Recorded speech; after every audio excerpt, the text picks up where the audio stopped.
Ketua DPP PDI Perjuangan Komarudin Watubun meminta Presiden Prabowo Subianto membentuk tim independen untuk mengkaji desakan pencopotan Gibran Rakabuming Raka sebagai wakil presiden.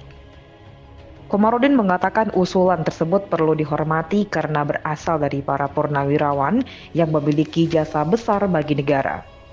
Karenanya anggota Komisi 2 DPR RI ini mendorong Prabowo membentuk tim independen untuk menilai desakan tersebut dari sudut pandang konstitusi. Namun, Komarudin berpendapat bahwa desakan pencopotan Gibran sebenarnya agak lambat.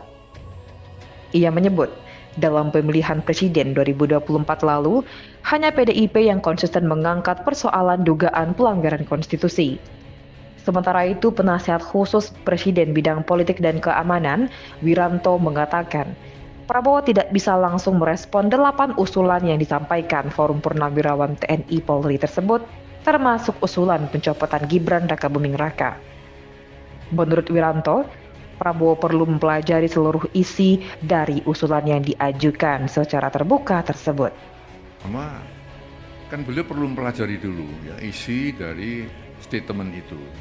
Isi dari usulan-usulan itu dipelajari satu persatu karena itu masalah-masalah yang tidak ringan ya, masalah yang sangat fundamental ya.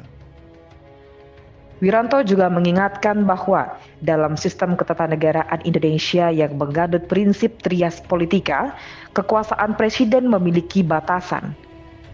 Wiranto menekankan bahwa setiap keputusan yang diambil Presiden Prabowo harus mempertimbangkan masukan dari banyak pihak. Artinya kekuasaan beliau, kewenangan dia terbatas juga. Ya. Dalam negara yang kita menganut trias politika, ada pemisahan antara ya, eksekutif, legislatif, dan yudikatif. Tidak bisa saling mencampuri di situ. Maka usulan-usulan yang ya, bukan bidangnya presiden, bukan domain presiden, tentu ya presiden tidak akan ya, menjawab atau merespon itu. Sebelumnya, Forum Purnawirawan Prajurit TNI mengeluarkan 8 poin pernyataan sikap mereka, mulai dari penolakan pembangunan ibu kota negara, menghentikan tenaga kerja asing, perombakan kabinet, hingga mengusulkan pergantian Wapres ke MPR. Pergantian Wapres itu menurut mereka didasarkan pada putusan MK tertanggal pasal 169 Undang-Undang Pemilu yang telah melanggar hukum acara MK dan Undang-Undang Kekuasaan Kehakiman. Pernyataan sikap itu ditandatangani oleh Jenderal TNI Purnawirawan Fakhrul Razi, Jenderal TNI Purnawirawan Tisno Sudarto, Laksamana TNI Purnawirawan Slamet Subianto, Marsekal TNI Purnawirawan Hanapi Asnan, dan diketahui oleh Jenderal Purnawirawan Tri Sutrisno. Selain mereka disebut juga ada ratusan purnawirawan tentara lain yang mendukung sikap itu.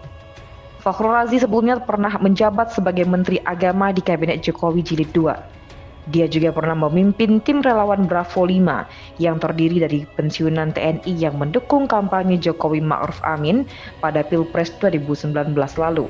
Di dunia militer, jabatan terakhirnya adalah Wakil Panglima TNI. Tiasno Sudarto adalah Kepala Staf TNI AD periode 99 hingga 2000. Hanafi Asnan adalah KASAU periode 98 hingga 2002. Lalu, Slamet Subianto adalah Kepala Staf TNI AL pada tahun 2005 hingga 2007, yang pernah mendeklarasikan diri menjadi capres lewat jalur independen pada Pilpres 2009. Terakhir adalah Tri Sutrisno, Wakil Presiden Indonesia ke-6 dan mantan Panglima TNI. Pada Pilpres 2019, dia disebut masuk dalam Dewan Pengarah Tim Kampanye Nasional Jokowi Ma'ruf.